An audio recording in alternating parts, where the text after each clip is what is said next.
Let's get this passed. Okay, you ready? I can only All imagine. right. Pursuant to Section 5, Chapter 231, 1975, this is to state for the record that adequate notice of this meeting has been provided to the public by posting and maintaining the annual notice of regular meetings on the bulletin board of the municipal building, by mailing the annual notice of regular meetings for 2024 to the News Record and the Star Ledger in December 2023, and by filing said notice in the office of the Township Clerk.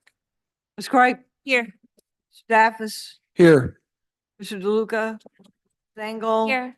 Mayor Adams. Here, thank you. Whereas Chapter 231, Public Laws 1975, commonly known as the Open Public Meetings Act, requires all meetings of public bodies be open to the public. And whereas Section 7A provides that the governing body has the discretion to permit, prohibit, or regulate the active participation of the public at any meeting.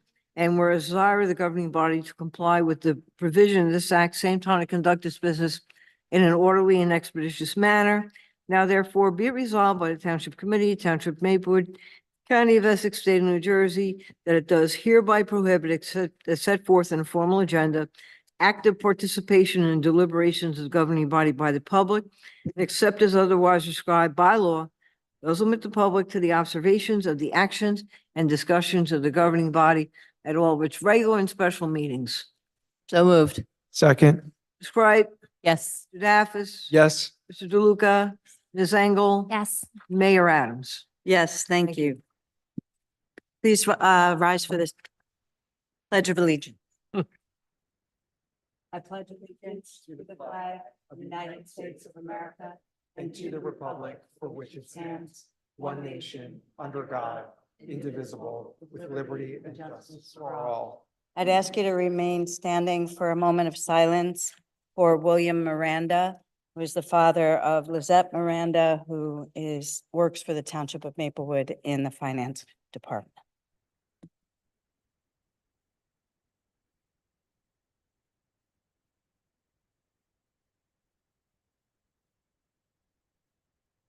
Thank you.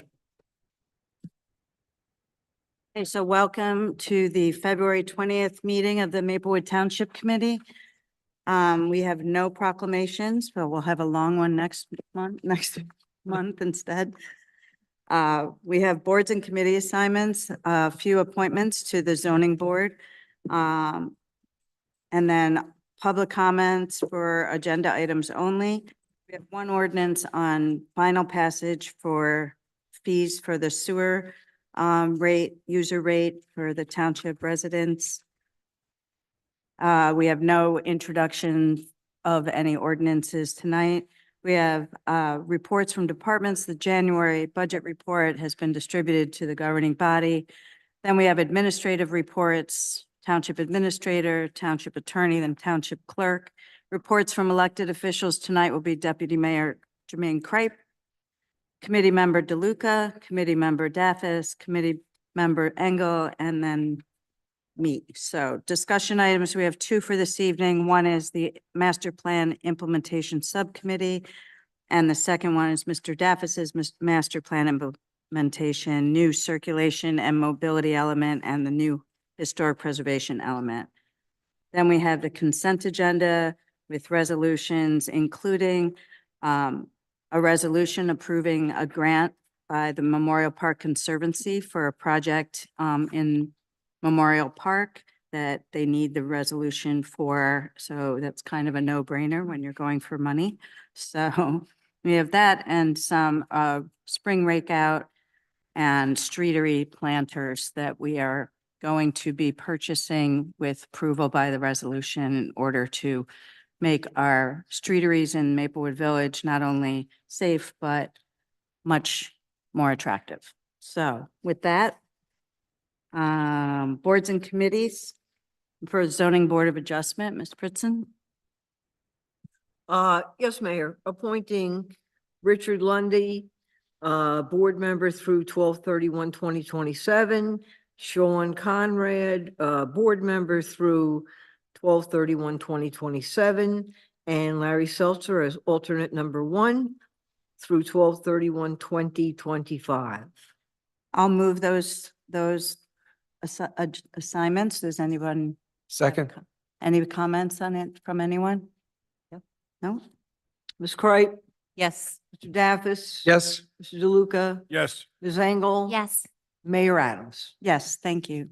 This brings us to our first public comment, agenda items only. We have another public comment at the end of our meeting on any subject matter. So I welcome anyone who's here to do so. Come on up. Microphone. We have to turn it on for you. I'm sorry there. There we go. Is that now? Am I good? Yeah, We can hear you just now. stay close. Not too close, but. No, stay close to it, that Yeah. one. All right, is that good? All right. We don't mind the popping. All right, sounds Could good. you now I give hear your myself. name and address for the record? Thanks. Sure, my name is Carrie and I'm a resident of Maplewood.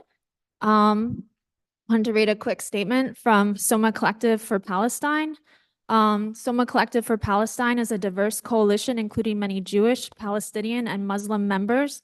We remain committed to challenging Islamophobia, anti-Palestinian racism, and anti-Semitism in our communities and around the world.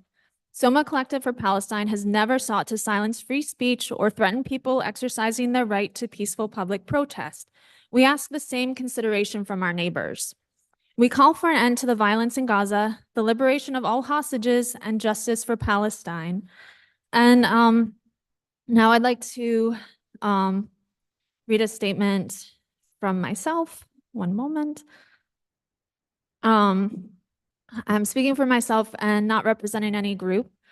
Several months ago, when the death toll was about 10,000 people, I came to this town council to request that you consider passing a ceasefire resolution. I was told by Mr. DeLuca that it wasn't the right time and to hit the streets and gain support. We hit the streets since December and have been gathering every Sunday and gaining support, first in South Orange and now in Maplewood, in rain, snow, sleet, and extreme cold. I never thought that we would still be out here at the end of February with over 30,000 Palestinians killed, which includes about 13,000 children. We generally have about 50 to 100 people attending our ceasefire Sunday rallies and vigils. Most are local residents with a strong contingent from West Orange. But because we're often the only ceasefire rally taking place on a Sunday in New Jersey, we also get people join us from across the area, Morristown, Jefferson, Dover. This past Sunday, we had 2 women from Bedminster. Imagine what they think about Maplewood when they see people swerving their cars towards us, giving us lewd hand gestures, charging us and yelling at us in our faces and screaming that we are terrorists. Sometimes we have people with family from Gaza who come to share their stories and their grief with us and take comfort in the fact that people are still out bringing attention to the horrors taking place in Gaza and that their loved ones aren't forgotten. As mentioned in the Soma Collective statement, we are a diverse group that represents multiple races, religions, genders, sexual orientations, ages, abilities, etc., etc., etc. We look like a living and breathing diversity poster. So it was shocking to hear that our group is being maligned and accused of hate speech in the Maplewood public safety meeting last week. Many, and possibly the majority of our group, are Jewish people who are appalled at Israel committing genocide in their name. Never again means never again for anyone. To them, anti-Semitism is not tolerated or allowed in any part of our organizing. It was also interesting to watch some town council members tie themselves up in knots trying to think of ways to suppress our gatherings.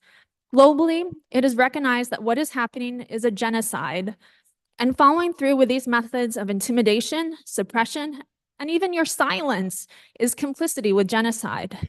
If you wondered what side of history, where you would have stood at great historical moments in the past, you're living history right now. It was also mentioned in the public safety meeting to monitor social media. My gosh, maybe I hope you do, so you can be educated about what is happening in Gaza and the response around the world. You will also see the threats, Islamophobia, and anti-Palestinian racism we are constantly met with in our local public forums. We aren't going away, we won't be intimidated, and we will continue to raise awareness about this genocide and call for you to support a ceasefire resolution. Thank you. Thank you. The first public comment session is supposed to be for agenda items only, but given that we just went off script, we may as well get the public comment now on any subject rather than make others wait. Yes, name and address, please. Yes, my name is Mindy Greenspan and You I sound good. live in Maplewood. And I've lived in Maplewood for 25 years. I'm a member of the Soma Collective for Palestine that Carrie spoke of. I'm also speaking here as an individual and again, a longtime Maplewood resident. In the public comment period of the Safety Committee meeting on February 14th, the town council, town administrator, and chief of police heard from a number of vocal Jewish members of Maplewood and South Orange. I heard all of them state how our words, many of which were twisted, and actions, which have been peaceful protests calling for peace, calling for a ceasefire in the war on Gaza, where 30,000 people have been killed. Those words and those actions have made them feel unsafe in Maplewood. One community member suggested that our calls for peace and justice in Israel-Palestine cross the line from free speech to incitement to violence, and a comparison to the KKK was made. All of this was heard by the attendees and town council without question or request for evidence, and then in response, my town administrator suggested their complaints should be referred to the prosecutor's office. I then read in our local media a statement from the town council that reiterated unsubstantiated claims. All of these complaints of safety fears stem from the premise that criticism of the state of Israel is anti-Semitic. As a proud Jewish person whose grandparents fled the anti-Semitic pogroms of Eastern Europe and whose father fought the fascist Nazis in Europe, later to come home to join the civil rights movement and the anti-Vietnam War struggle, I would like to clearly state how absurd this is. Oppression is not a Jewish value. Apartheid is not a Jewish value. Genocide is not a Jewish value. Ethnic cleansing is not a Jewish value. So saying a call for ceasefire is anti-Semitic posits that mass murder is a Jewish value, and that is anti-Semitic. As a Jewish Maplewoodian with a different perspective from those you've heard from loudly and clearly, I would like the Safety Committee to hear what makes me feel unsafe. Having my municipal, county, state, and federal tax dollars fund the massacre of Palestinian people, presumably necessary for my safety, makes me feel unsafe. Hearing calls for the suppression of my free speech rights, presumably for my safety as well, makes me feel unsafe. Clear pro-Israel bias in the media coverage of pro-Palestinian protests, which supports the normalization of Israel's genocidal actions and fuels free speech suppression by powerful forces, this also makes me feel unsafe. I understand deeply that the safety of the Jewish people can never be achieved at the expense of another people's freedom and security. Safety can never be achieved through guns, checkpoints, walls, and a police state, either in Israel, Palestine, or here in Maplewood. I expect my town leadership to support my right to exercise my free speech without stigmatizing, threatening, or accepting false conflations of anti-Zionism to anti-Semitism as an excuse to trample my rights and security as a Maplewood resident. Thank you. Is there anyone else who'd like to come up for public comment?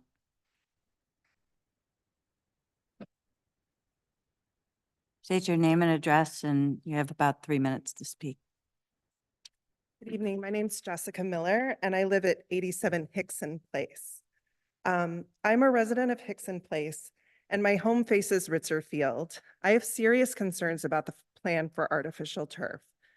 This plan creates 3 acres of new impervious surface and sends all of the runoff into the already overburdened Valley Street stormwater pipe. New Jersey stormwater and inland flooding regulations are required for a development of this size. When Westfield learned this lesson, it added $2 million to their project. So either this project will be built according to these plans and send all of the runoff into the local area and downstream Maplewood, or it will cost a greater amount of money. It feels risky to proceed, assuming that there's no evidence of wetlands without confirming through the LOI process with the DEP. The school administration shows they only began inquiring about this on January 24th when they were alerted by the public. The swift dismissal of this designation feels almost too cute by half. If this was a private development, this would appear in front of a planning board where the public could ask questions and town professionals could review lighting plans, parking plans, stormwater plans, and environmental impact statements to assure all the details add up. We are the neighbors who will be burdened with the additional costs to cool our homes. The lights will shine into our living rooms and our children's bedrooms. During large storms, water bubbles out of the manholes on Valley. Residents have lost cars and have water coming up through their sewers when the stormwater system is overwhelmed. This area cannot handle the additional 3 acres of runoff. Flooding is a risk to area homes and Columbia High School itself. The Columbia cafeteria recently flooded. The lower gym at Seth Boyden is not usable due to flooding. Brand new facilities at Clinton are leaking. We need to assure that our existing facilities are resilient against flooding and climate change before we add new ones. The plan for Ritzer is no longer the $2 million project added to the long-range facilities plan. It now calls for covering almost the entirety of the green space and devoting it solely to field sports. We cannot afford $4.6 million for this project. We cannot afford the additional costs required to make it comply with state regulations. We cannot afford the $250,000 it will cost the next time a storm damages it. We cannot afford the millions to replace it every 8 to 10 years. We cannot afford the local area flooding. There has been zero outreach by the Board of Ed to the local community regarding this plan.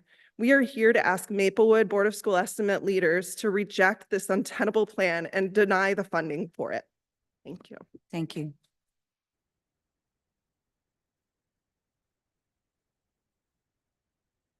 Anyone else? Okay, sorry. There's a space so I can show people. You see her I think it's best if you point it toward that. this way? Yep. Yeah. Yep. Good evening, everybody. You all know me. My name is Fariha, and I'm a resident of Maplewood. So we gather every Sunday in South Orange, Maplewood to show support for the people of Gaza in Palestine and America. Yet we are repeatedly labeled as terrorist sympathizers. So therefore, let's discuss these terrorists that we sympathize for. 6-year-old Hind called the emergency line and begged for her life while she was stuck in a car with her dead family members surrounded by Israeli tanks and soldiers. You will now hear the voice of her 15-year-old cousin Layan, followed by Hind.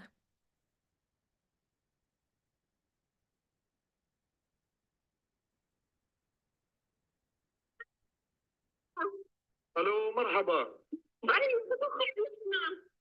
انت ما بتعرف انتوا متخبيين؟ بالسيارة احنا جنبينا الدفاعة. انتوا جوا السيارة؟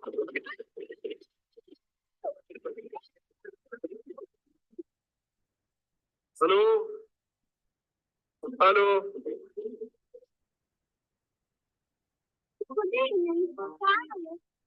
هذه اخذك؟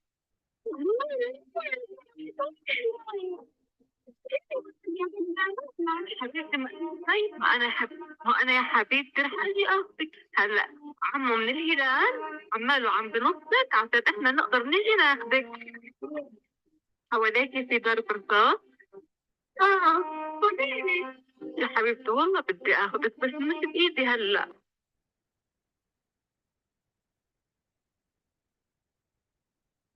Come and get me. I'm so scared, she said over the phone. Hind was eventually killed by the occupation forces. She is just one of the 30,000 stories. But to be fair to all parties, let's read together the comments made by the Israeli officials. the superheroes that our counter-protesters come to defend. Isaac Herzog, President of Israel. There are no innocent civilians in Gaza. Minister of Heritage. One of the options is to drop an atomic bomb on Gaza. I pray and hope for the hostages' return.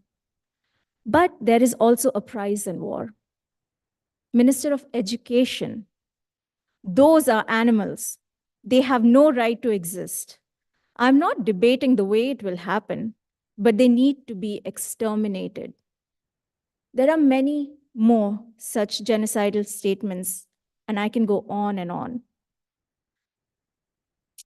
The public speakers on the safety call said, they are scared of us. Do you know how many times we have counter-protested in front of one of their rallies or vigils? 0. We don't dox them. We don't hide and photograph them. We don't call them from private numbers late at night and intimidate them, spit at them, or drive around hurling abuses at them. By the way, all this has happened to me. We too want the hostages to come back home to their families. You know why we don't do that? Because neighbors don't do that to each other. Our fight is not against our neighbors. We are fighting to keep humanity alive. And if Gaza dies, humanity dies with it. I want to make a simple request to all the committee members. Before you stand across the street from us the next time to monitor our behavior, you should consider asking yourself, what do you stand for? Your voice is not yours alone. It is the voice of the people you represent. And your silence makes us complicit in the ongoing genocide unleashed on the people of Gaza. Thank you. My written statement is over, but I just want to say one thing. Do you know why we come and chant? Because after witnessing an entire week of people getting killed one by one, losing appetite over it and not sleeping at night, and after witnessing our news media, our leaders, our neighbors just live their life denying as if it exists, like this reality exists. I mean, people give more attention or speak with more conviction of the existence of unicorns and fairies than they do of the people of Gaza. So it feels good on Sunday to come and stand amongst people who see what we see and who hear what we hear. That's the only reason why we come out every Sunday. Do we think that we are going to change your minds? Maybe, maybe not. But we have to try. We're going to keep trying. Thank you. I'm sorry, I went over time. Thank you. No, thank you.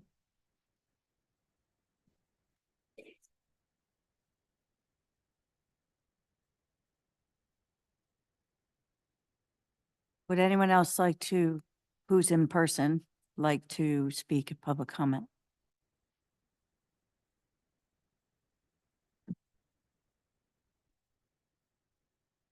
Hi. Hi. My name is Melissa Randazzo. I live at 61 Hickson Place in South Orange, bordering Ritzer Field. We have become increasingly concerned about the lack of transparency in the planning of the artificial turf installation, as well as the documentation that the BOE plans to sidestep DEP regulations that would protect us and our homes. We understand that the proper forum to voice concerns is during public comment at BOE meetings. However, in the last meeting, we were bullied by other parents simply for expressing concern for our own children, homes, and community. We do not feel that the BOE meetings are safe spaces for us to express our very valid concerns. This project has huge implications for the students in the district, the town's infrastructure, and the taxpayers. We see that counter-arguments and very real local examples of ballooning costs for regulation-compliant artificial turf and flooded turf fields have not been considered. The cost comparison given for turf versus natural grass doesn't add up. Budgets for smaller artificial turf fields are up to 3 times what has been quoted for Ritzer.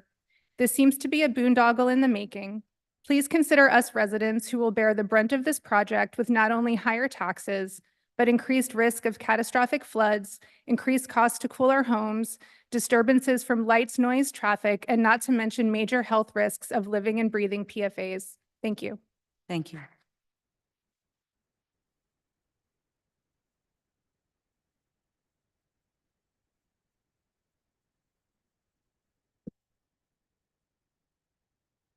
Jane Conrad, 35 Roosevelt Road, Maplewood. Here also to speak about artificial turf. We're at a dangerous moment right now. I know that part of what you're going to talk about tonight is the municipal plan. And I feel like through and through, you're talking about resilience and climate resilience there. And part of the dangerous moment right now is we know that here in Maplewood, we're getting at least 30% more rain in the coming years, and we have to plan for it. And, I'm looking at what's happening sort of across the state, and, no one is ready for this. And I think a lot of places still haven't even absorbed this idea. And the thing about artificial turf is it's kind of flown under the radar because it looks like grass and it seems like it absorbs stormwater, but actually the process of installing it so compacts the base that it can no longer infiltrate water into the ground. And in fact, it works like a closed system designed to quickly drain water and concentrate it. And it also, it drains like a parking lot, or it's supposed to. And so they've been put in and they're continuing to be installed all over the state, taking up some of the last open spaces that actually do infiltrate stormwater and clean it and help prevent flooding. And so, the public, I think, still doesn't quite realize this. They're used to thinking of turf as something that will be a solution to when the ground is wet, and not seeing sort of the bigger picture here. Field designers also are not ready. Artificial turf field designers aren't ready for this new world because their product is something that is sort of working in the opposite way to the new stormwater regulations. The new stormwater regulations, the whole idea of them is we're trying to get back to the pre-development pattern of how rainfall is absorbed rather than efficiently sending everything off in a pipe where it will flood people, downstream and will take water away from our aquifers. We can't do that anymore. We're not allowed to do that anymore. And I think that's just a big paradigm shift. And I'm not sure that the planning boards and the other regulatory groups that are supposed to know that and are supposed to, do they realize, like here in Maplewood, the 100-year storm is going to be 11 inches of water in 24 hours or 5 inches in 2 hours. And so it's like our infrastructure is totally not ready for that. And artificial turf fields, are not going to help. I mean, I can't believe I, went and subscribed to like the Journal of Irrigation and Drainage Technology so that I could read articles about, I thought we got to understand this product, because there's a lot of claims out there about how sophisticated the drainage systems are and everything. There, maybe what you want to do is concentrate water and send it off like in a giant fire hose, but they're kind of actually quite unpredictable and fragile if you look at the way they act internally. That Journal of Irrigation, blah, blah, blah, article can't understand the math, but could understand the point of it, which is that even modeling the flow of water through the stone base is too complicated to use the rational method, which is sort of like what I think engineers have leaned on for years. Also, you can't use the rational method anymore in your calculations or the modified rational method. You have to use a whole new method. Do planning boards realize that? There's no single C factor which is one of the 4 items in the equation you use to model it. And the guy writing says, well, it's not really practical to use 4 C factors. And then he expresses surprise that since he's just looking at the stone layers, like he thought the plastic layers would be much faster at draining than the stone layers, but it turns out they're slower. And that's because there's no standardization in all those. Like you can buy anything. You can buy plastic grass that has thatch in it now. And there's like every variety of infill in there. And they're all supposed to be sized so that they don't clog the weep holes that go through to the next level. But who knows? And there's the fact that artificial turf fields, unlike grass, are made up of these field-sized membranes that can trap water from going down and air from coming up. And that's when you get flooding kind of in an unexpected way, just off the side of the field. So it's not even going down through the drain. Anyway, I'm just trying to paint a picture that there is a lot, just reading what the industry says. And there's now like a new profession, which is a forensic analyst of turf fields that have malfunctioned and what went wrong. And so I've read like their presentations to the American Society of Sports Builders. And this is the sort of thing that they're saying. They're saying that, like with grass, when it rains, it never rains evenly over a field. It's always heavier in some places than others. Not a problem with grass, but when you have field-sized membranes, you get puddling in different places, and then that traps air in other places. And the force of trapped air coming up to the surface is powerful enough to tear the rug away from the side. And this can happen with even like half an inch of rain.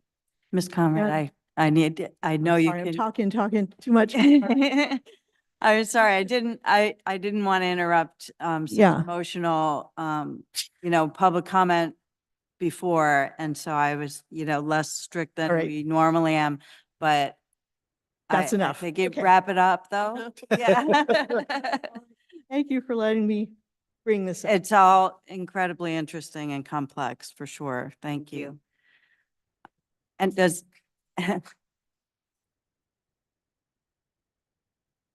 anyone else in person want to participate in this public comment? Seeing no one, Mr. Wary, is there anyone on Zoom who'd like to Any speak? members of the public joining us on Zoom would like to participate in public comment, please raise your hand now. Mayor, I'm moving over Julie McCourt.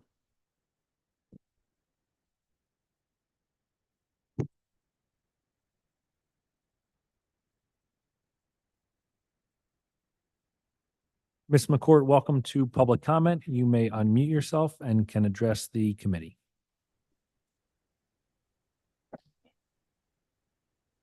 Thank you so much. Thank you for allowing me to speak this evening and for also adapting the agenda on the fly to accommodate open public comment. As a 20-year resident of Hickson Place in South Orange, literally on the street that separates South Orange and Maplewood, I speak to you as someone who is impacted by the decisions you make, whether you sit as the Maplewood Township Committee or as the SOMA Board of School Estimates. SOMA elected leaders and SOMA Board of Education like to reference the artificial field at Milburn Senior High School. I graduated from Milburn Senior High School 35 years ago when the first artificial turf was installed. I voted against it because of the cost of maintenance, required perpetual replacement, and irreparable harm to the local environment. I do give the Milburn Board of Education a lot of credit in the past 4 decades because the funds that were dedicated for artificial turf field maintenance are actually spent on maintenance. Living across from Ritzer Field for 20 years, I can tell you that I am one of the people who does maintenance on that field. For instance, cleaning away debris, thatching, and reseeding. Aside from occasional covered seeding, no one else does maintenance on Ritzer Field except for local neighborhood volunteers. And that means funds budgeted for daily, monthly, and annual maintenance allocated for Ritzer always seem to get spent on something else, even though there is no artificial turf surface there now. As a Milburn Senior High School student, we envied Columbia High School facilities. In the intervening 35 years, I have watched Columbia High School enter a serious decline, including the beautiful building, which once was an architectural beacon for the country. The decline began as benign neglect and has now turned into purposeful neglect.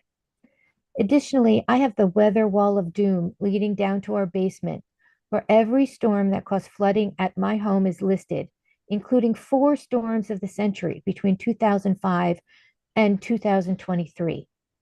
In the past 20 years, all my neighbors and I have installed in-ground sump pumps, new basement floors, backflow preventers, French drains, water-absorbing landscaping, or a combination thereof. We still experience flooding, as most recently as the December 2023 rainstorms that also flooded Columbia High School. I urge you to sever the Ritzer Field proposal from the Board of School estimate package and vote on funds to repair and renovate the existing buildings throughout the school district. Thank you very much. Thank you.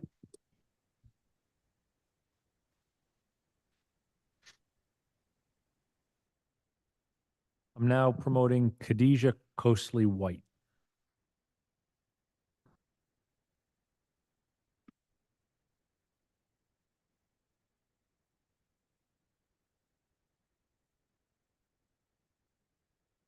Ms. White, welcome to public portion. You may unmute yourself and address the committee.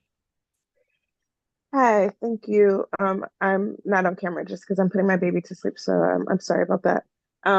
I I was a little cautious about coming tonight. I know many of you, mostly because for me this is a simple pros and cons list. The question of whether or not to fund this new field, 3 acres of grass next to a school for children where they play and they fall and where Project Venture happens.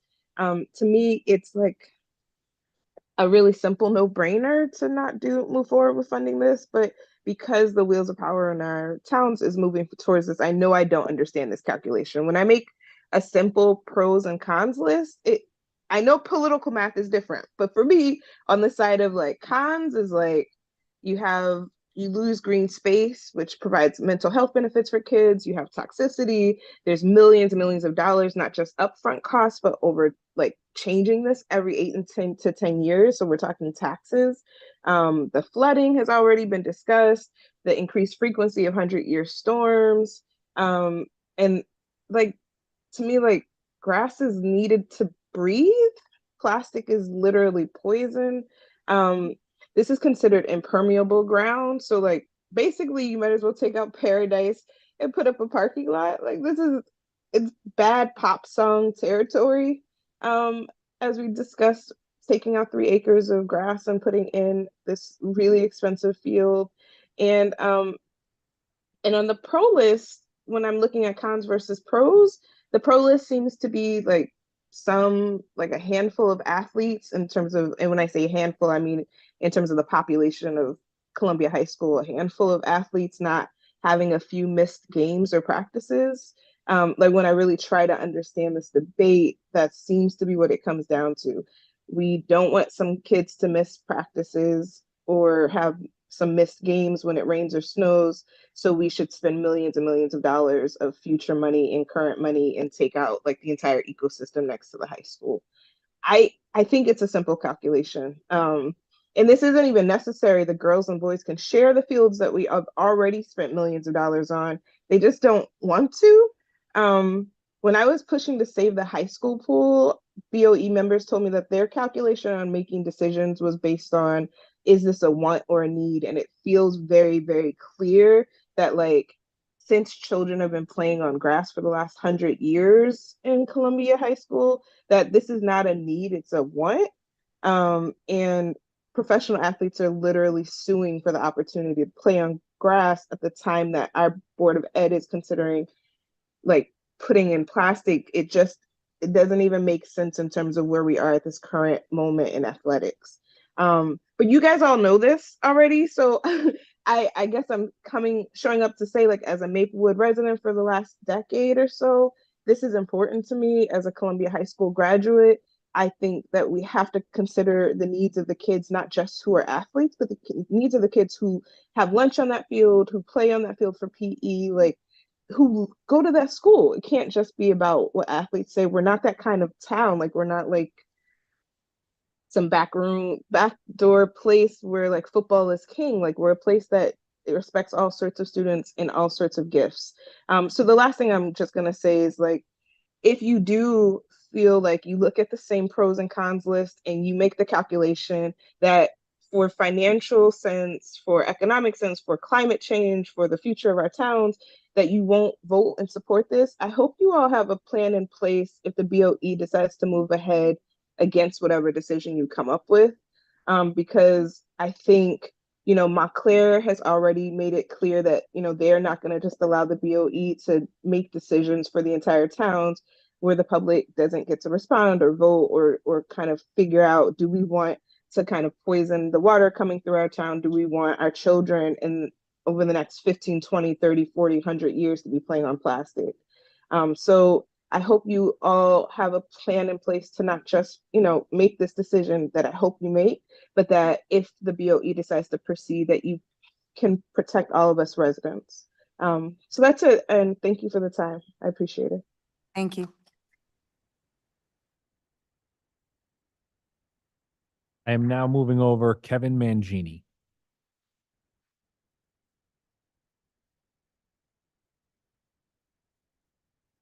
Mr. Mangini, you're now in public comment. Welcome. You may unmute yourself and address the committee.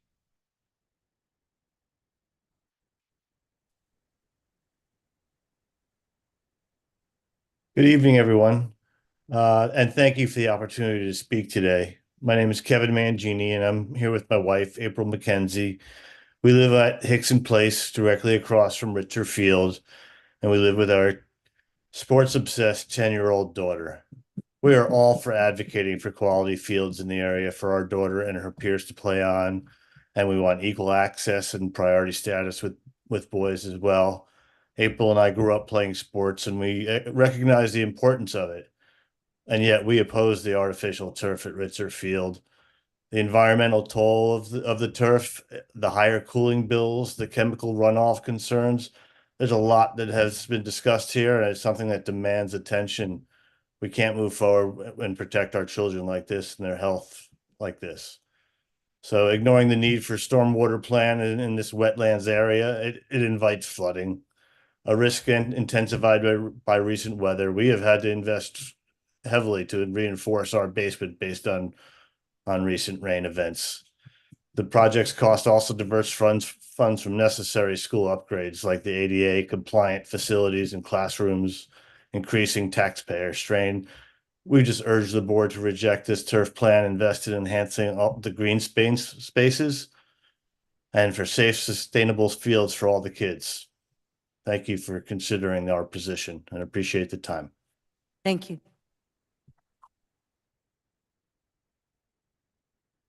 I'm now promoting Rebecca Scholl to panelist.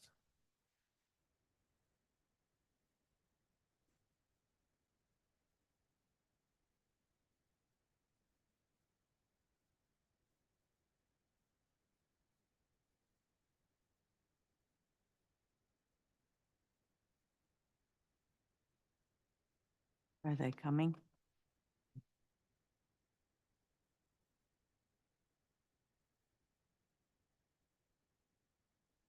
Ms. Scholl didn't respond to the invitation, so I'll now promote Axel Takis to panelist.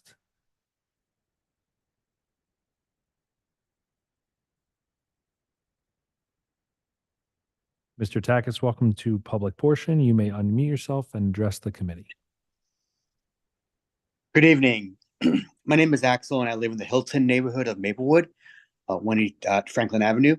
When our local park was threatened by artificial turf, DeHart, I work with organizers and community members to speak out in favor of environmental protection, in favor of environmental justice, in favor of climate resilience. To that end, I voiced my opposition to artificial turf. Many of the Maplewood neighbors and residents who did not live in and around our neighborhood came out to support our efforts, and I'm deeply grateful that we were able to save our green space. in the name of climate resilience, eco-justice, and environmental sustainability. In return, even though Ritzer Field may not impact me personally, I'm far away, I am aware of the risk of flooding, the inflated costs, the environmental concern of the chemicals and artificial turf, and how all this will impact my friends and neighbors and community members on the other side of town, and my future children who will likely go to CHS and perhaps play sports. I urge any and all action, from planning boards to regulatory boards to those who handle permits and school funding, to reconsider this project. I know that artificial turf seems normal, so simple a solution because, quote, everyone else is doing it. But that is not a reason to pursue such a solution to athletic scheduling and field issues. There are ways to pursue resilient and robust grass surfaces. We often just refuse to pursue it. I know that some who are in favor of artificial turf note that the field would be more available to students because you can use it perhaps even after it rains or other inclement weather. The argument is made that this is a risk assessment because we as a society and individually choose to use materials that we know are toxic, like plastic bottles or something like that, or other materials. And this is just one of those choices. That argument, while I'm sure in good faith, is dangerous. First, the choice to avoid artificial turf because it causes health benefits from the toxic chemicals is suddenly removed from students and families. If they want to play a sport, they will not be forced to play on a toxic field. There's therefore no more choice. The choice to have better infrastructure, avoid possible flooding and drainage and everything is thus removed from all of the neighbors of the place. There is no choice there. And secondly, just think about that argument, which presumes that there are environmental concerns. There are concerns of toxicity, perhaps, but it's just that those concerns are outweighed by the possibility of more game time or more practice time. It's a short-term, it's a short-term gain, perhaps, maybe arguable, for a long-term harm. But even if foregoing artificial turf, if that means better drainage, safer communities, better climate resilience, in a field that does not have the potential to cause harm to our children's bodies, to the chemicals embedded within it, then even if it does not offer all of the alleged benefits of artificial turf, in my view, protecting our environment, protecting our community infrastructure, our buildings and physical spaces, and protecting the health of our children's bodies in the long term needs to be prioritized over any other possible benefit. And I've said nothing about financial concerns regarding the funds dedicated to artificial turf, which others are more aware and knowledgeable. It seems there are not, which it seems are not as economic as many believe. Those funds should be spent maintaining and updating our school district's physical infrastructure, learning spaces, and other curricular spaces, including renovations. So I urge in any way possible to oppose this artificial turf for Ritzer Field for many of the reasons I stated and all of my neighbors and community members stated. Thank you. Thank you.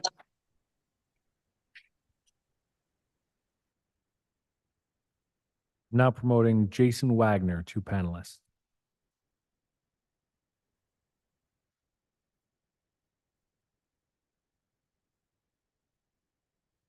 Mr. Wagner, you are now in public portion. Welcome. You may unmute yourself and address the committee. And hi, everyone. Limit your comments to 3 minutes. Can everyone see me? Yes.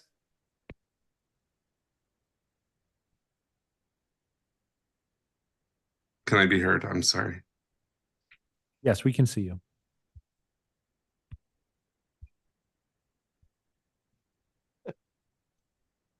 Hello? Wagner. Yes, Mr. Wagner. Can I be heard? We can hear you, Mr. Wagner.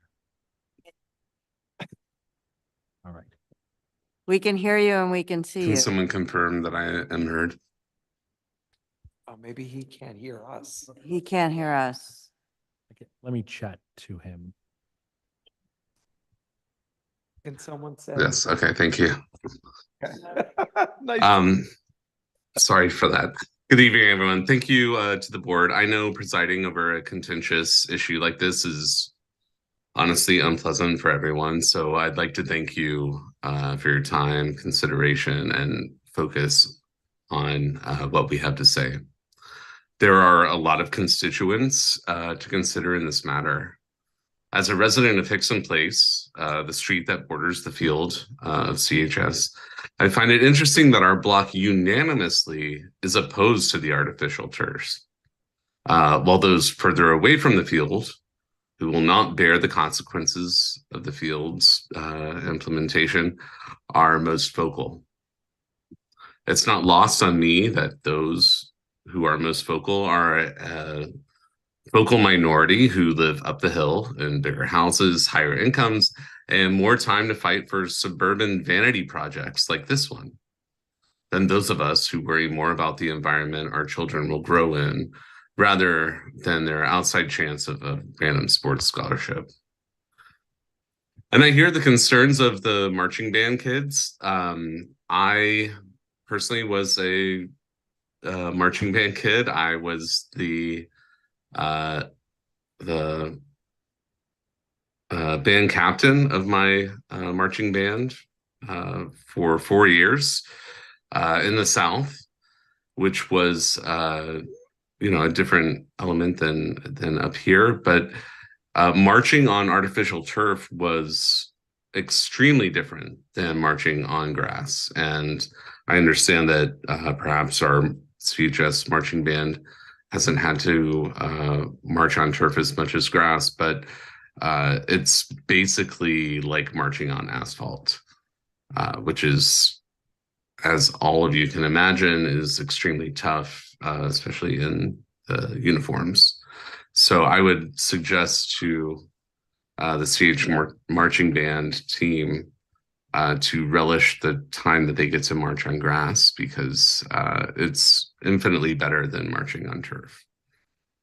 I also want to say that as far as Ritzker Field goes, it's not just for sports and band, but it's also, a place where I see the kids going to lunch and enjoying lunch out there, walking during certain periods of school, and that will be much less pleasant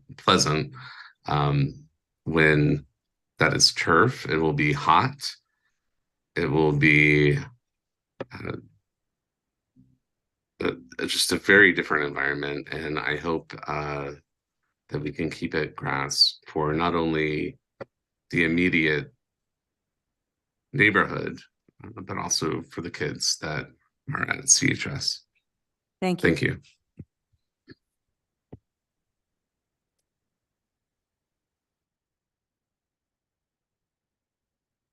Now promoting Siddhartha Dekka to panelists.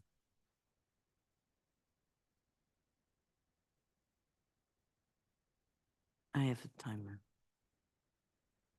Siddhartha Dekka, you are now in public portion. Welcome. You may unmute yourself and address the committee. You have 3 minutes to speak. Hi, I guess you can't see me too well. I'll just get off video, but no, I'll just keep it short. I think you've heard it from my neighbors. I live on 59 Hickson Place as well, just right across the street. And, just to add to Jason's comment, turf is not good for athletes as well. I played rugby and would never want to wish anyone to play the game of rugby or any kind of physical contact sport on turf. If you want to, if you don't want to listen to us, ask Joe Burrow, ask Aaron Rodgers, ask Travis Kelce, the big names in sports. Nobody wants to play on turf. It's pretty simple. It's pretty black and white. It's out there to see. But also, I just want to add, it's not good for the community. It's not good for the climate. It's not good for the kids. It's not good for my 2.5-year-old who's going to grow up next to something that's going to impede his development, in my opinion. So I'll just leave it there. And I hope everyone does the right thing and says no to this turf. Thank you. Thank you. I'm now promoting L to public portion.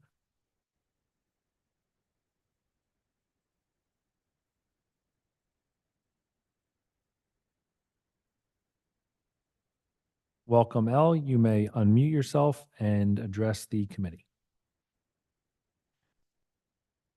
And please limit your comments to 3 minutes. Good evening. My name is Rebecca Scholl. I'm a resident of South Orange, a district parent, and a neighbor to Ritzer Field and CHS. Next week, when the Board of Estimates votes, I'm asking that you sever the proposed Ritzer Field project. Aside from the very real threat synthetic turf poses to the health of athletes, neighbors, and the environment, this project is a financial disaster for our towns.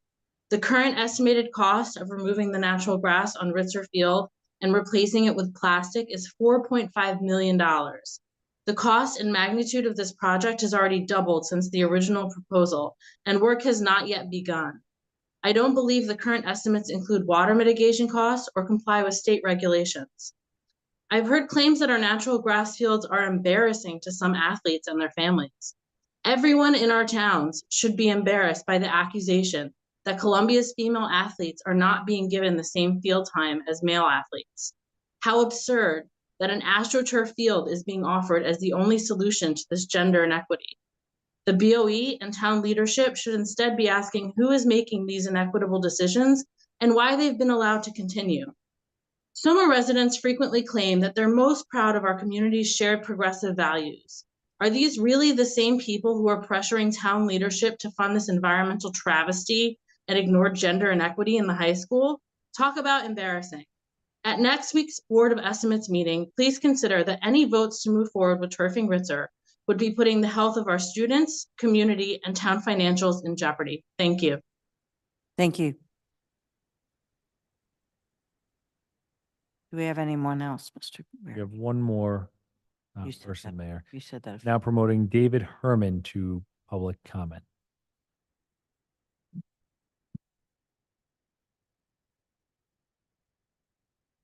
Welcome to public comment, Mr. Herman. You may unmute yourself and address the committee. We ask that you limit your comments to 3 minutes. All right, can you see me? We can hear you, but cannot see you. All right, well, most of you know me anyway.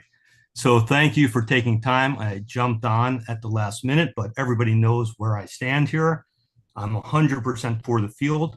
There's a ton of misinformation going out there online, not surprisingly, in echo chambers.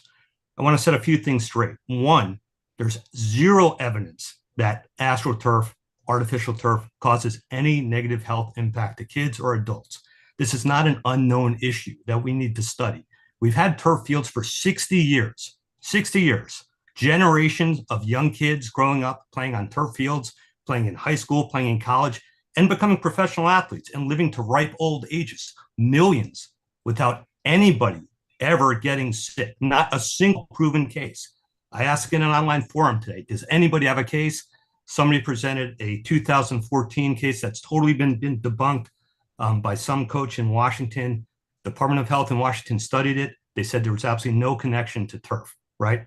There's nothing out there. This is nothing more than the same type of mentality that are anti-vaxxers that say vaccines cause autism in kids. We know that's not true, even though some people believe it. Now, as far as environmental concerns, look, if people in the neighborhood have concerns, we should take them seriously. I totally agree with that. We should make sure that there's professionals who can give us suggestions and opinions on whether drainage would be enough to mitigate any potential damage. And we should look at it. But this is not, again, an unknown issue. We have Underhill Field, and they don't have drainage problems in that neighborhood. They just don't. There are thousands of turf fields in neighborhoods all over the country that are not causing the problems that people who are against it claim it causes. Now, as far as the inequities, we know they exist, and we know we have to address them. And there's a big problem that we can't address with our current fields. It would be great. Look, I would love it if we had enough money, if we had millions of dollars like the Yankees do or the NFL teams do, in order to totally maintain beautiful, pristine grass fields everywhere. But we just don't, right? We don't. You look across the street from my house. I live across from Memorial Park, which is great. But anytime it rains, it looks like a pond over there for a week, right?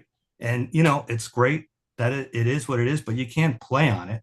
So if we value sports and we value our kids, and I think some people have sort of have tried to say, well, how come we're doing this and not fixing the theater? We should do that too. We should give all our kids all the resources they need to totally support whatever it is they need, right? And the last thing I'm going to say is I know there's some people who are set and they're just totally against turf, and that you have 100% the right to have that belief. But if you are, you should just come out and say it, especially if you're in elected office and you're running again, okay? because we don't need to hear, well, I'd be for it, but not in the heart. Or maybe I'd be for it, but not in this neighborhood. Or maybe I'd be for it, but we don't have enough funding. Or maybe I'd be for it for some other reason. And every time somebody comes up with a document, well, this is a wetland. No, it's not a wetland, right? You come up with some other reason. So I hope the elected officials have enough respect to the voters to say where they stand. And if your stance is you're against turf because you just don't think that it is good in any circumstance, say it. And if the voters agree with you, great. You can continue to have that position for as long as you're in office. If the voters disagree with you, then they'll make a different decision. And I hope everybody listens to all the facts, not just all the beliefs, not just what people are scared of, what might come to fruition, but the actual facts and the actual experience we've had in our country and in our society and in neighboring towns where they all have turf and none of these problems are happening. I'm sure we're going to discuss this further, and I'll see you next Tuesday. Thank you. Yeah, we have one person. Anyone else? Yes, Mayor. Now promoting Eric Lev to public portion. We have one person in the gallery that needs to.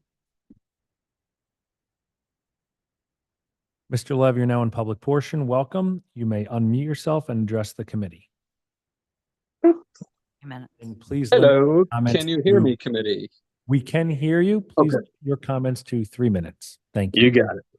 Hello, board. My name is Eric Levin, and I am opposed to turfing Ritzer Field, to which I live directly adjacent. I would like to submit several points of opposition to this proposal. Firstly, the cost, estimated at close to $5 million over roughly a decade. How many badly needed repairs could be completed, or how many teachers could be hired with that money? Also, maybe double that hypothetical number, as it's very likely the final cost of this project will grow, as these things inevitably do. Yet, even if the cost were to be far lower than what's already projected, it simply does not make sense to spend into the millions to replace a field with a field. Again, this is not a project to turn a vacant concrete lot into usable space. Secondly, as a town resident, one has to consider the overall appeal of the project. The two main points in support seem to be for field availability sooner after rain, and also an increase of general town allure, something about upping our soccer cred. Fair enough, but that only applies to some small select group in this town. Focusing on the case for a turf field having better availability, this position highlights that the benefit of a turf field over the existing grass is only really felt on days following rain, during sports seasons, for games slated to occur at Ritzer, and when the recent rain was actually heavy enough that the turf could have been playable while grass was not. Those are pretty specific criteria. Exactly how many such days per year occur? Anecdotally, it happens all the time. But this past year, were there 14? Were there 6? Since we're considering spending millions to address this scenario, it's worth doing some math to understand the cost per day. Is it $100,000 per wet sports season day? Can anyone provide evidence that it's less costly than this, or possibly more? For the record, I myself have a kid who plays soccer, but I recognize that this project would only target a small subset of the town, the most sports-centric population, as the only group to receive any benefit. And again, only on occasional specific days. That benefit should be weighed against what everyone else stands to lose. Every neighbor who adjoins the field, every nearby neighbor who brings their kid to the field, every grass and shade tree loving high school student who attends CHS. The countless residents who, if asked, should we rip up this big grass field and replace it with turf for millions of dollars, would respond, ew, no, why would you do that? They all stand to lose natural green space every day, forever, and at significant cost. Some stand to suffer water runoff issues once there is no more soil and heat from the giant plastic sheet baking in the sun. If more field space in total is needed, I personally would support the turfing of an unused concrete or paved area of town to transform it into usable play space. But sacrificing a large, well-used grass field to this cause makes no sense. It would be easier, more popular, and all around wiser to sever this motion, vote no, and save the money for the many other projects this town and these schools sorely need. Thank you. Thank you. Thank you. If any other members of the public joining us on Zoom would like to speak in public portion, please raise your hand now.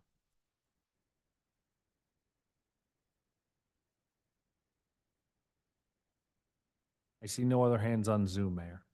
Thank you. We have one more in person. Please state your name and address, and you have 3 minutes. Yes, good evening.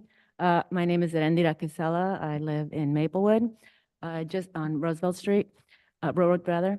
I would just like to say that I'm concerned about the Ritzerfield proposal, and I hope you vote against it. My concern is that it is really primarily for a subset of students and not really for the benefit of the whole student body or the whole community. I remember that a few years back, there was a memorial there where hundreds of community members met and, grieved a young student there.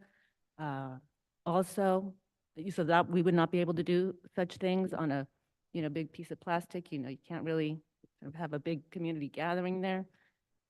Also, I've volunteered for the Parents Prac Association, and in the past, we've had the award ceremony behind the school there at Ritzerfield because the cafeteria was not available and the gym was too hot. Now, the track team is one of the largest teams at the high school, and it would be sad if we wouldn't be able to sort of put our lawn chairs out there, bring out all our food on a plastic field like that. So just thinking of those types of events that happen all the time, and that we would no longer be able to have or accommodate. So I hope that, and I'm also very concerned about our taxes. Really, they are very, very high. No more. Thank you.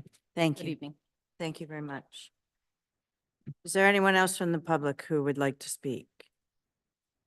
Okay, seeing none, we'll move to ordinance on final passage. Ms. Fritzen. Yes, Mayor. Item number 8, ordinance on final passage, ordinance number 3113-24 is an ordinance to amend chapter 123 fees of the Township Code to establish the 2024 sewer user rate. This ordinance will revise the annual sewer user rate per dwelling unit. This ordinance has been published, copies posted on the board in the municipal building, and copies made available to the general public in accordance with the law. I'll open the hearing. Is there anyone from the public who would like to speak to this ordinance? Seeing none, anybody online? If any members of the public joining us on Zoom would like to speak on this ordinance, please raise your hand now.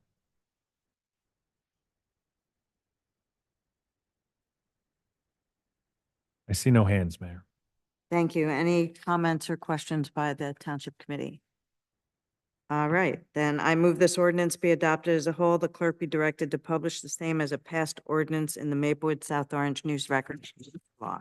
I second it. Ms. Cripe, Yes. Mr. Daffis. Yes. Mr. DeLuca. Yes. Ms. Engel. Yes. Mayor Adams. Yes, thank you. We have no introductions for ordinances, reports from departments, administrative reports. Mr. Wary. Thank you, Mayor. 2 items for tonight.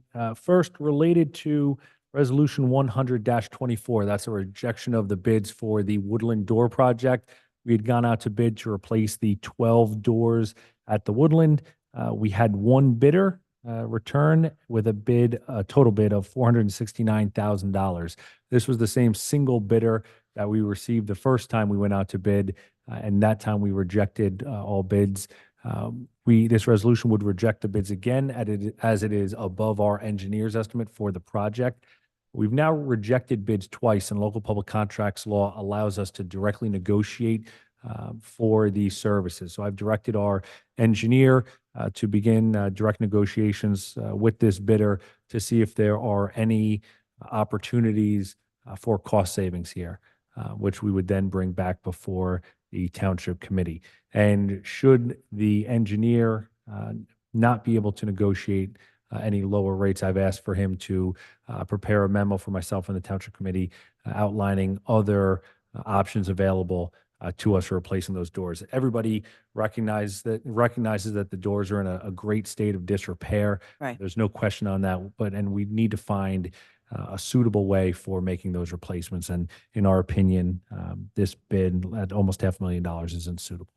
How long does the engineer have time-wise to negotiate with the bidder?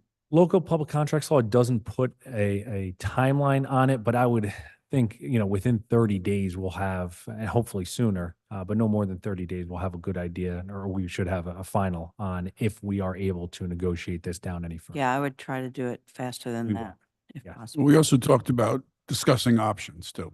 Yes, and like I said, after We don't have to, it doesn't have to be sequential. It can be at the same time. Yes. Yeah, and certainly the engineer has already considered some options and is prepared to So present. we'll bring that back to engineering and we'll have a conversation because we need to move this. Yeah. Yes. Okay. And we will discuss it. We'll come up with some options and then we will submit it to HPC, the Historic Preservation Commission, for their action.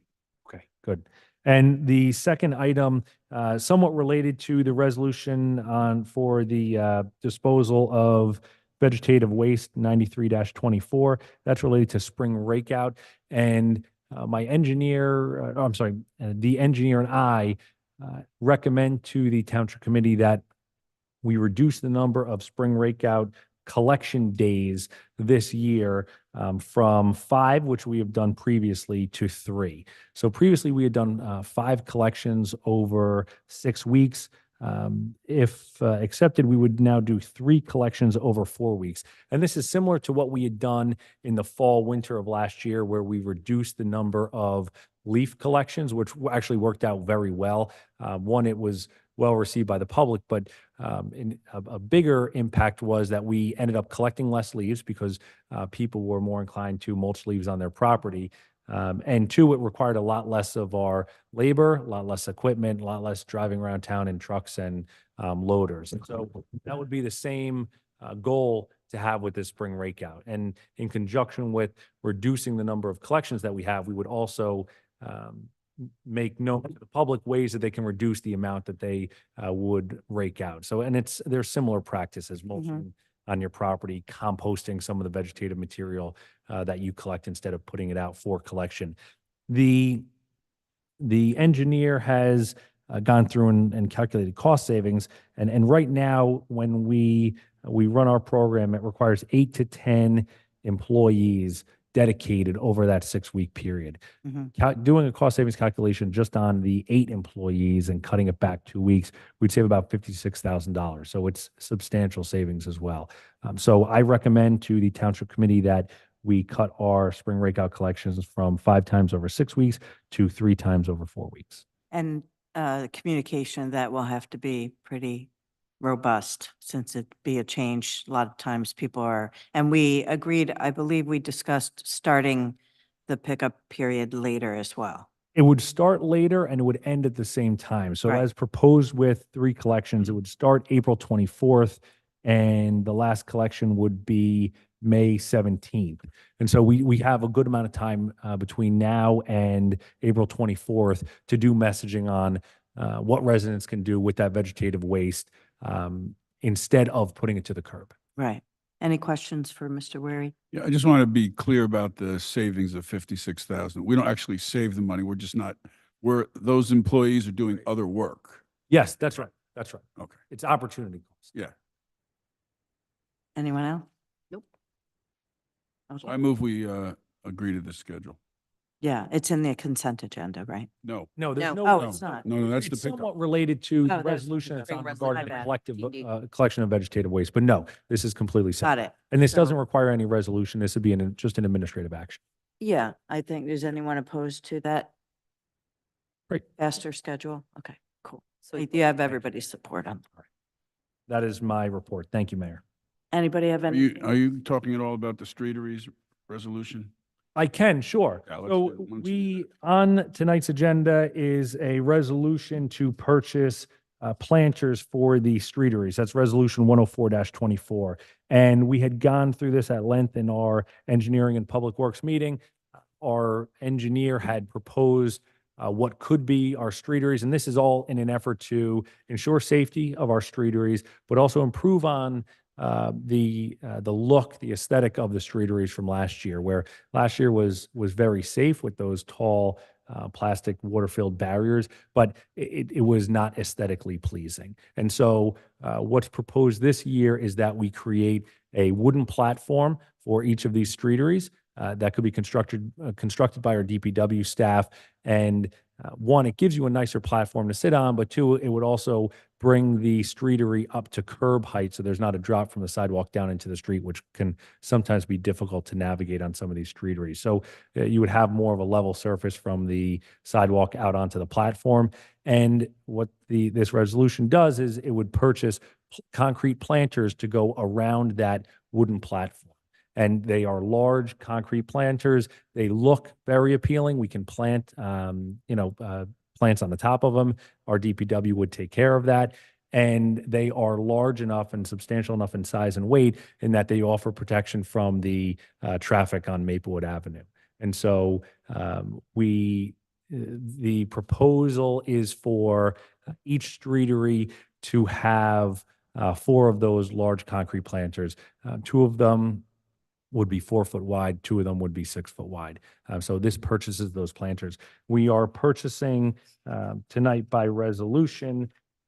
Enough for 4 plus 1, enough for 4 streeteries. Enough for Plus 5 1. streeteries. So we know of 4 that we had, enough for 6 streeteries. So we know of 5 that had been approved last year, 5 streeteries in the village. And we want to procure enough to have extra should we have additional streeteries or just an additional need with the streeteries that were here. And since we're freeing up DPW staff, they can build the platforms. Those extra Okay. hours. Yes, we have extra time. Okay. Any other questions for Mr. Ritter? Are those planters reusable? I'm sorry. Oh, yeah, they're reusable. They're reusable. And I'm assuming the Maple Village Alliance has weighed in on this. Yes. Yeah, actually, the platform is hopefully reusable too. Yeah. So the plan is to build the platform, Pressure take the treated. platform down, Break it down. you know. And did you consult with our neighboring township who's done this before as we discussed? Did, yes. And receive feedback, which when we include some of the lessons that they learned, will extend the life of our own platform. So they're being built in a way that they can be removed, they can be Assembled. stored easily. That wasn't the case with other community platforms. Yeah, Thank you. You're welcome. like my balcony was designed. Mhm. Any other questions? I have a question about a different topic. Yes. Where are we with our composting pilot? Is that still happening or is it dead or what? It is still happening. I don't know where we are with it, but I can find an update on what the next kind of milestone or decision to be made When is. does that usually start? It's an annual. It's an annual I thing. don't know when in the year. So Usually it's still happening December. at the pool parking lot. Yeah. Come again? It's still happening at the pool parking lot. With the existing membership. So I don't know if we could talk about it engineering public. Yeah, we Works should. next time. I'll make sure it's an agenda. Anyone else have any questions? Nope. Okay, thank you, Mr. Wary. You're welcome. Okay, next is Jennifer Credidio, Township Attorney. Any No items, Mayor. I like it. Any questions for our Township Attorney? Township Clerk, you're up. 2 quick items. Just remind everybody that next Tuesday, you have a public budget meeting beginning at 6 o'clock. And I conducted one event planning meeting today for a 5K run on St. Patrick's Day. That's my report. Thank you. Any questions for our clerk? Seeing none, we'll move to elected official reports. Deputy Mayor. Thank you, Mayor. Just 2 quick items. Just wanted to remind everyone that Black History Month is still going strong. We have 1 more week and quite a few things coming up this weekend, including our artist salon with Tenjin Aikita, who's the linoleum artist that's been on display at the 1978 Art Center.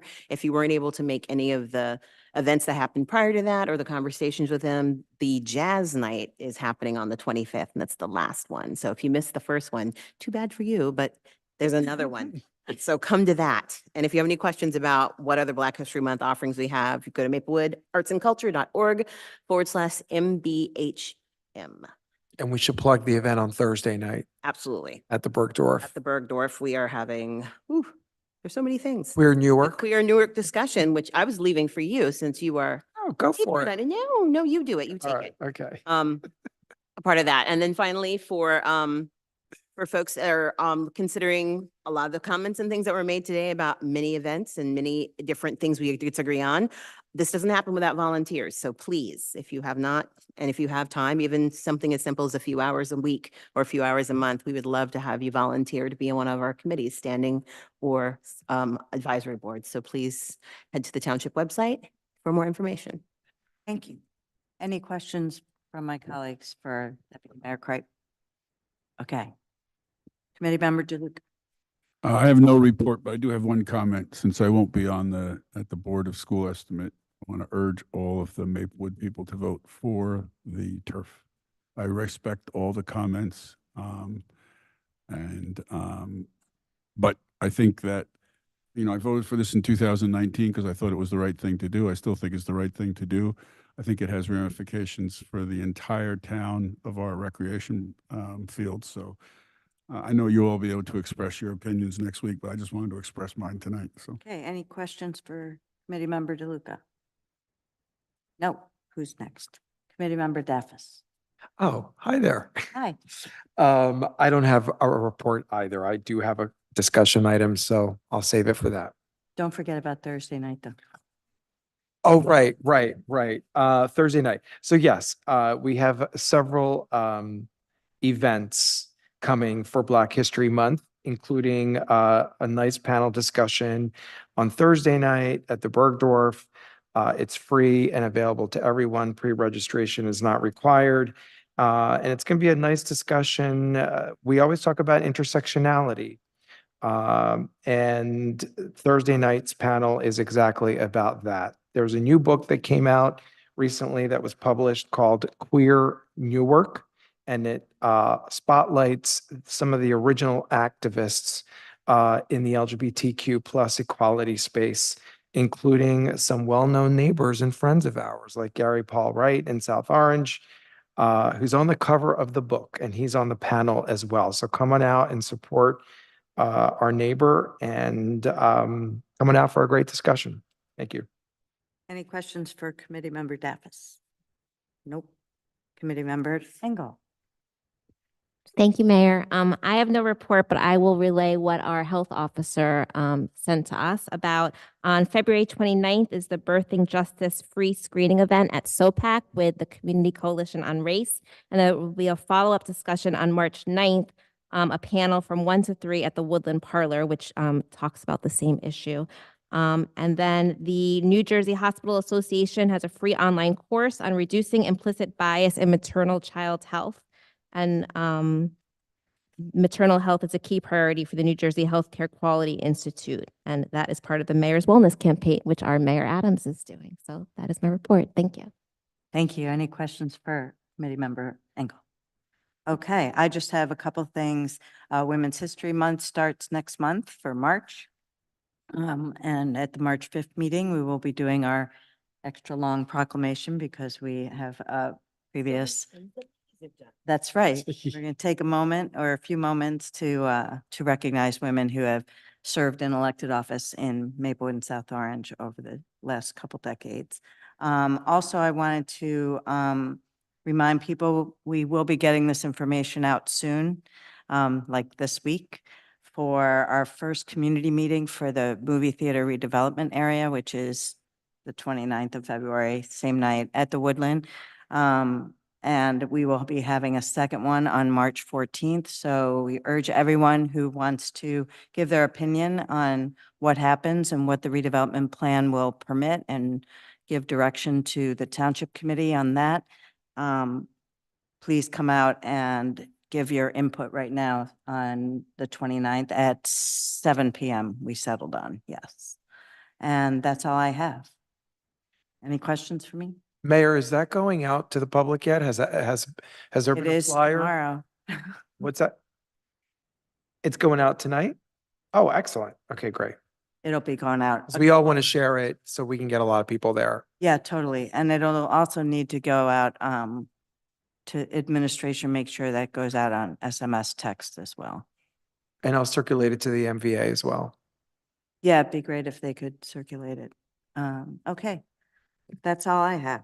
So let's move on. Discussion item, Master Plan Implementation Subcommittee. So in thinking about this, I wanted to give the opportunity to everyone on the Township Committee to kind of weigh in on this subcommittee and what it should do. Is it, because we haven't really formalized the committee. So we want to give everybody on the TC chance to give their thoughts on what the subcommittee might do. Is it going to be another standing committee? Is it going to be a temporary committee? And who should be on it? So I wanted to open up and give an opportunity, since we haven't all weighed in on that. So I open the floor up. I'm not for it being a long-term committee, primarily because the areas in which they are focusing on are areas that we already have subcommittees for.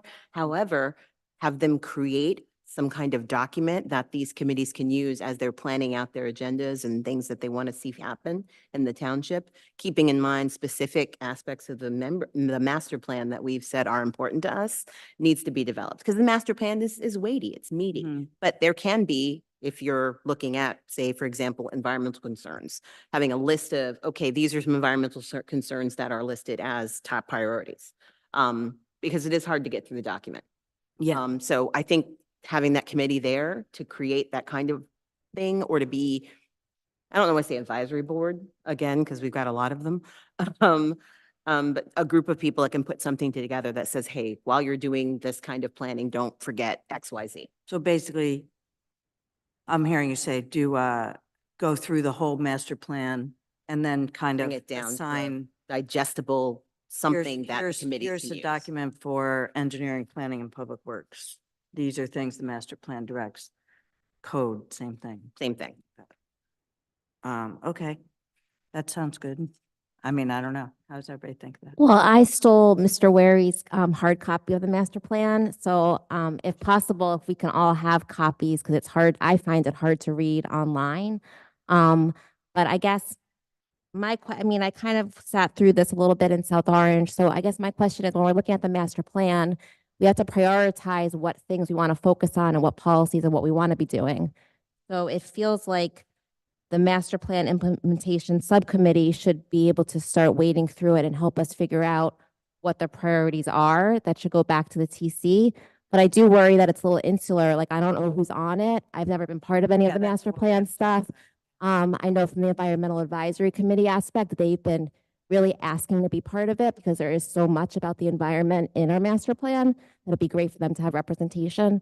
So I think that, to sum up, that this committee should be have representation from our different advisory boards or subcommittees to start going through it to figure out what the priorities are and where we should be focusing. Does that make sense? Yeah, I hear you. So I would have a different Take. idea. I think this should be a small, lean committee that serves as a clearinghouse to funnel the master plan recommendations to the Environmental Advisory Committee, Engineering Public Works Committee, and that those are the committees where the discussions take place, not in the Implementation Committee. Correct. Otherwise, the Implementation Committee becomes 25 people and you don't go anywhere. Because I actually was looking at the master plan because I was working on it for the some of the stuff we were submitting to both the transit resolution and also the proposal for the community plan. And it is a ton of recommendations and you can get lost. So I think what I would recommend is that this implementation committee be authorized by the Township Committee tonight, that we say we're going to set up and whether that's the right word, but we set up a master plan committee, and that we charge that committee to, within a certain period of time, take every recommendation and then chart it out. What committee is going, what standing committee, what advisory committee is going to be charged with looking at that recommendation? And then they should be asked to identify what's important, what can be done in the short term, what can be done in the long term. with the goal of coming back by, I would pick October 1st, that we have all the recommendations for changes to us so that we could start looking at these as a township committee, and the ones that we want to move forward, we can start moving forward in the form of ordinances or resolutions or whatever we have to do and get as much done by the end of the year. So again, I would say that the committee should be tight, should be looking at these, and should be farming out. There's probably 25 things that have to go to the environmental committee, another 25 that have to go to engineering. A bunch have to go to historic preservation, recreation. There's the bicycle group that needs a couple of them. So just farm all those out, and then they would just sort of monitor what's going on with these different committees. And that's how I would see that this quote unquote implementation subcommittee be done. And I would urge us to have, I know Mr. Daffis is taking some leadership on this, and I would urge us to have another township committee person here, just so we have some additional help, because it's a lot of work.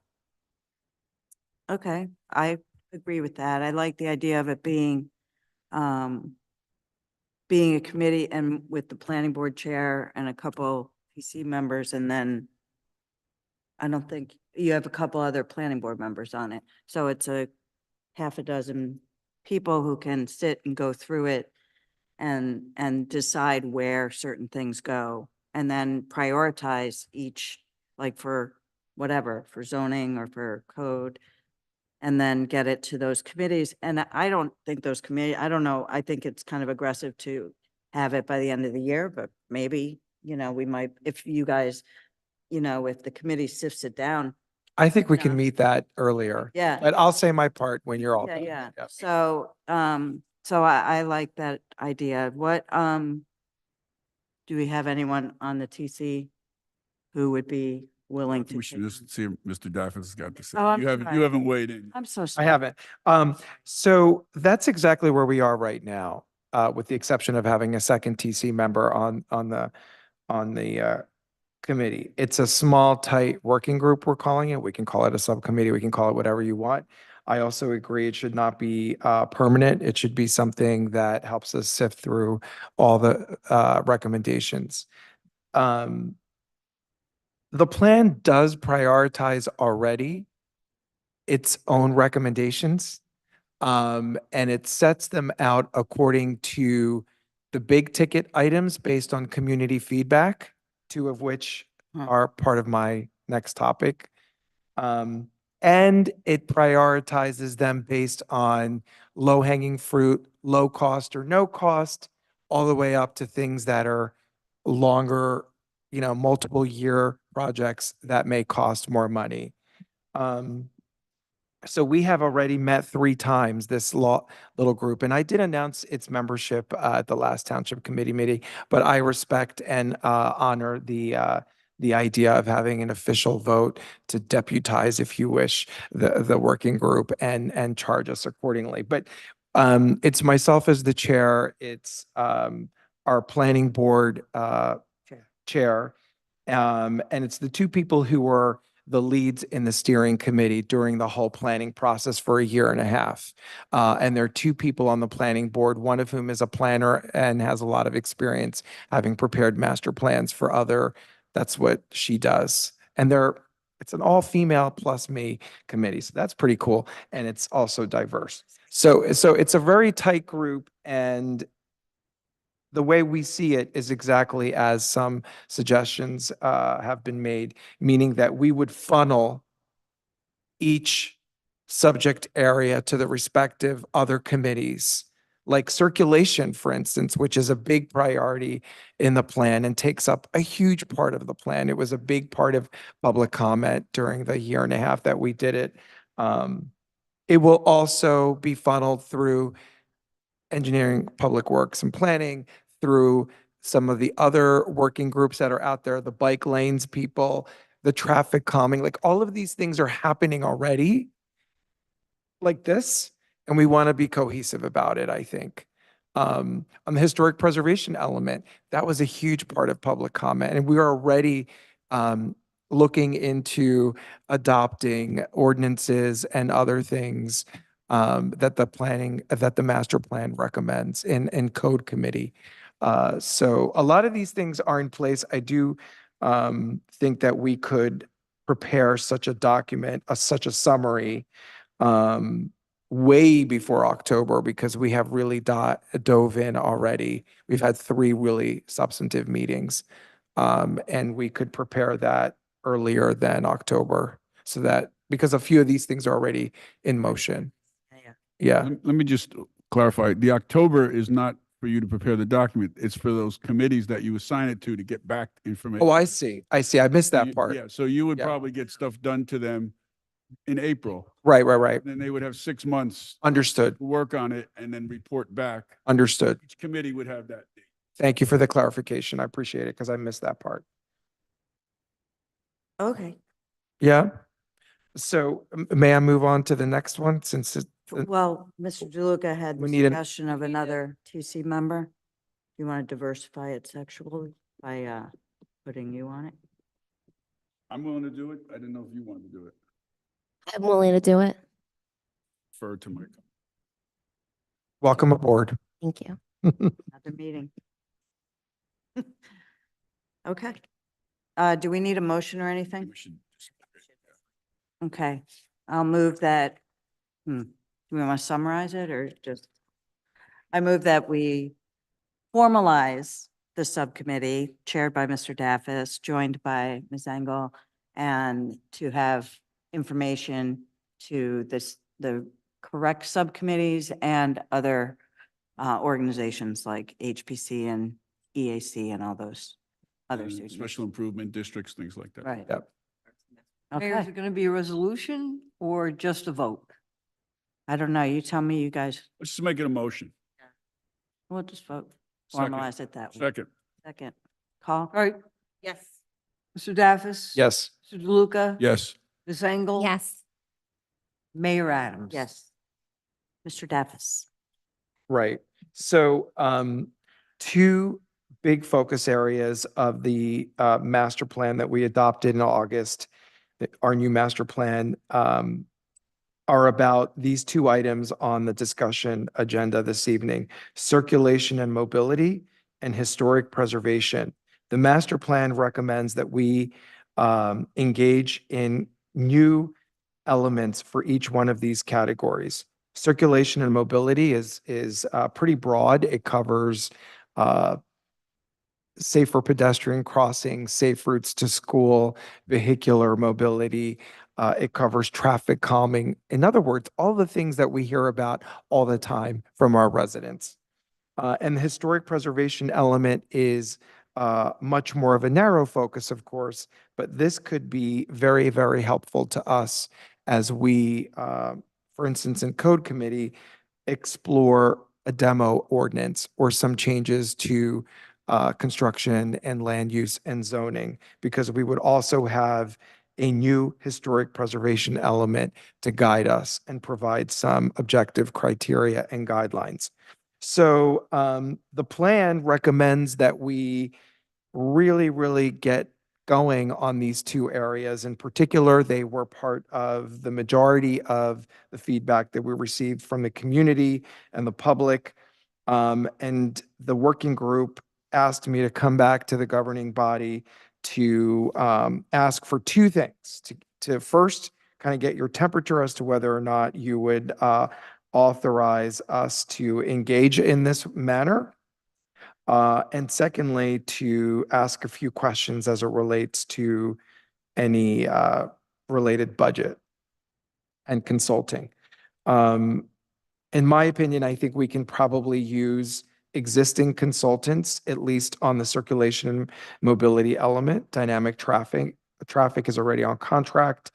And maybe some of the things that we've asked them to do in one area or another in town, we can extend into more a holistic approach.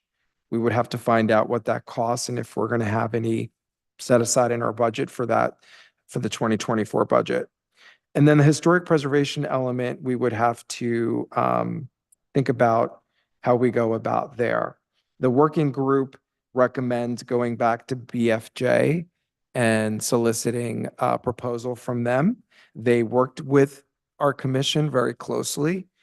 They know them and they have very recent information about what the community is concerned about. And it made sense to us anyway that we would go back to BFJ. But can we do that? Do we have to publicly bid it? And again, what would be the associated budget? I feel like the first part should be something that runs through engineering, public works and planning. Mhm. So I don't feel like that's necessarily a separate ask, if you will, because we already retain them and then have Mr. Kittner talk to them and see what, because is this is this looking at the entire town for that and getting an analysis? It would be creating a little master plan for circulation and mobility for Oh, the wow. entire Okay. town. Yeah, so that Yeah. might be something that is a little heavier lift, it sounds like. I But think we should talk about this at the Yeah. next engineering meeting and maybe invite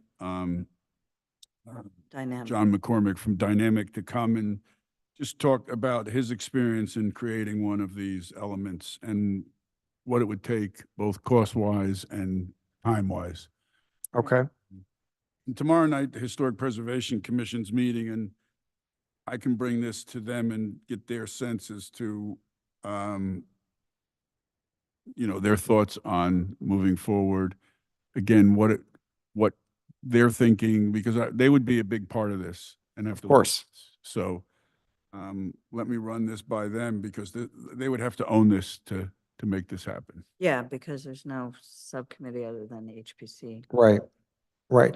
And I want to add about that, and I meant to confirm this information, so I hesitate to say it out loud in public session, but there is a grant that DCA is offering communities right now to engage in historic preservation element.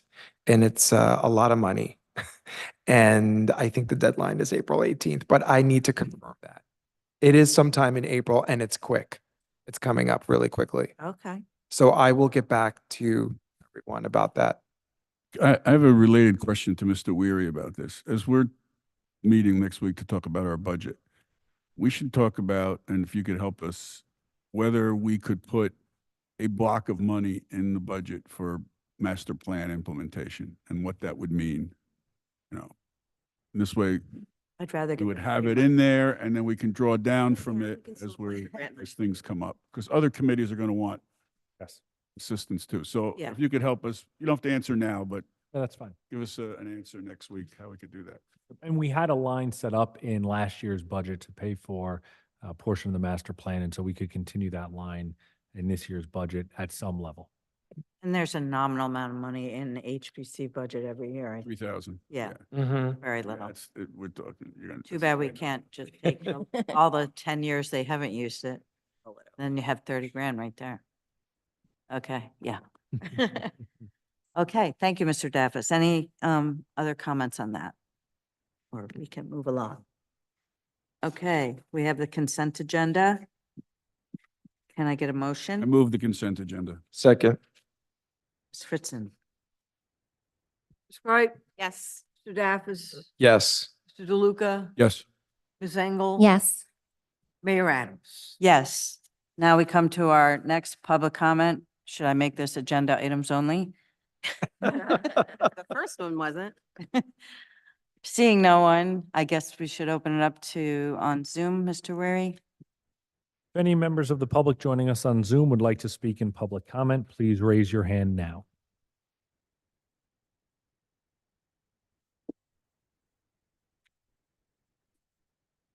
If any members of the public joining us on Zoom would like to speak in public comment, please raise your hand now. I see no hands, Mayor. Thank you. Motion to adjourn? Second. Ms. Wright, Yes. Daffis, Yes. DeLuca. Yes. Ms. Engel. Yes. Mayor Adams. Yes, thank you. Good night, everyone.